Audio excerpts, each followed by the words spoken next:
আসসালামু আলাইকুম, সবাই কেমন আছেন? আল্লাহর রহমতে আমি ভালো আছি। আজকে আমার গ্রামে এমন একটা পরিবারের সাথে আপনাদেরকে পরিচয় করিয়ে দিব যে আপনাদের কতটুকু তাদের উপরে মায়া হবে আমি জানি না, তবুও আপনাদেরকে দেখানোর চেষ্টা করব পুরাটা।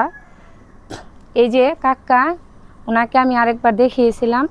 তো কাকাটা খুবই অসহায়। কেন অসহায় বলতেছে, ওনার 4টা হাত পা আছে, তবুও অসহায়। ওনার যাব 2-2.5 বছর আগে উনি ভালোই চলাফেরা ছিল। ওনার যখন চাচি বেঁচে ছিল, তখন উনি কামাই রোজগার করতে পারতো, বউ বাচ্চা নিয়ে ভালো কয়টা খেতে পারতো। কিন্তু 2 বছর যাবৎ, 2 বছর হয়েছে না কাকা? 2 বছর যাবৎ ওনার কাকি মারা যাওয়ার পরে উনি আর কোনো কাজকর্ম করতে পারে না। আপনারা হয়তো প্রশ্ন করতে পারেন যে কেন কাজকর্ম করতে পারে না। কারণ ওনার 2টা বাচ্চা, দুটা বাচ্চাই অসুস্থ। মানসিকভাবে বলতে হয় একভাবেই, দুটা বাচ্চাই প্রতিবন্ধী। বলতেও কষ্ট লাগলেও এটাই সত্যি। তাদের 2টা বাচ্চাকে রেখে চাচা বাহিরে যাইতে পারে না কাজকর্ম করার জন্য। চাচাটা এতটা অসহায় যে আশেপাশের মানুষ যদি কিছু দেয় তাহলে খেতে পারে, না হয়তো ওনার উপাস 2টা বাচ্চাকে নিয়ে থাকতে হয়। তো আমরা 2টা বাচ্চাকে আপনাদেরকে দেখাবো। চাচা আরেকটা কথা, আপনার চলাফেরা খুব কষ্ট হয় না? কষ্ট তো কষ্ট না, কাম কাজ করা হয় না, দেন না পোলাম থেকে কেমনি কাম কাজ করি।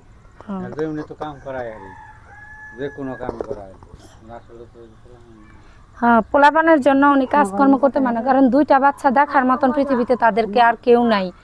উনি এতটা অসহায় যে আমি নিজে বলতেও ওইটা খারাপ লাগে। তো আজকে আপনাদেরকে সেই বাচ্চাগুলা দেখাবো। আসো তো আম্মু, এখানে আসো, এদিকে আসো, এখানে আসো, তুমি এখানে আসো। দেখেন ওর অবস্থাটা, আপনারা একটু দেখেন। তো তুমি কেমন আছো? ভালো আছে। ভালো আছো? হ। তুমি চলাফেরা করতে পারো? না। করতে পারো না? না। তোমার আব্বা আদর করে? আদু করে। অনেক আদর করে না? হ। কি খাইছো আজকে?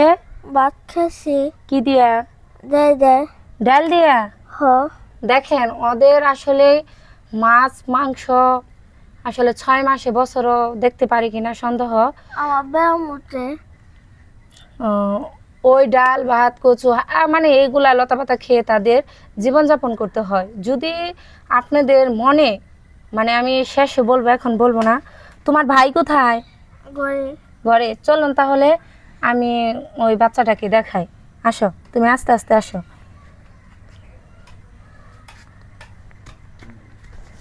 আস্তে আস্তে যাও, আস্তে আস্তে যাও।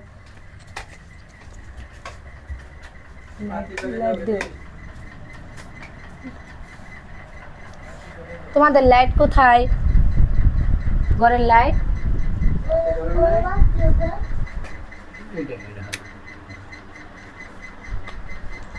তো এই যে বাচ্চাটা ওদের দুজনের মা নাই, দেখেন কতটা অসহায়।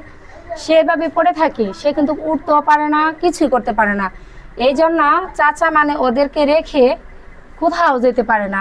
এই অবস্থায় বাচ্চাটা শুয়ে আছে, দেখছেন কি একটা অবস্থা। এই দেখেন তাদেরকে দেখে যদি বিন্দু পরিমাণ আপনাদের মনে কোনো মায়া হয়, তাহলে আপনারা আমার সাথে যোগাযোগ করে ওদেরকে সাহায্য করতে পারেন, যেন 2 বেলা কিছু ডাল ভাত খেয়ে একটু ভালো কিছু খেতে পারে। আপনারা যদি সুযোগ করে দেন তাহলে হয়তো তাদের জীবনটা অন্যরকম পরিবর্তন হয়ে যাবে। এই যে বাচ্চারা দেখতে পারতেছেন, তাকে ওষুধ কিনানো খাওয়ার তো দূরে থাক, তারা একটা ভালো খাবার খেতে পারে না।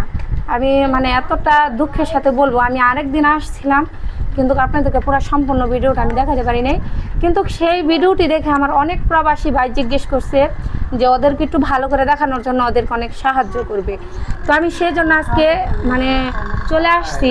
আমার এই পরিবারটার জন্য খুব মায়া হয়। তাকে খাওয়ানোটা কষ্ট, সে এভাবে শুয়ে থাকতে হয়। ওর যদি একটা ফুল চেয়ার থাকতো তাহলে মনে একটু বসিয়ে রাখা যেত, কিন্তু সে সামর্থ্যটা নাই ফুল চেয়ার কেনার মতো।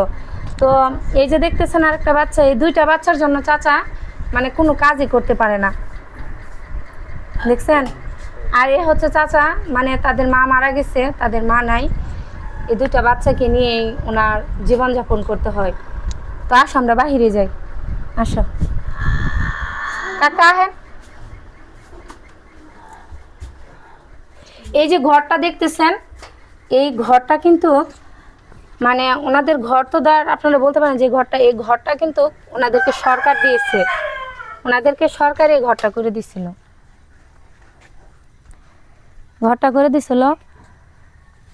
তো আমরা চাচার মুখ থেকে কিছু কথা শুনবো।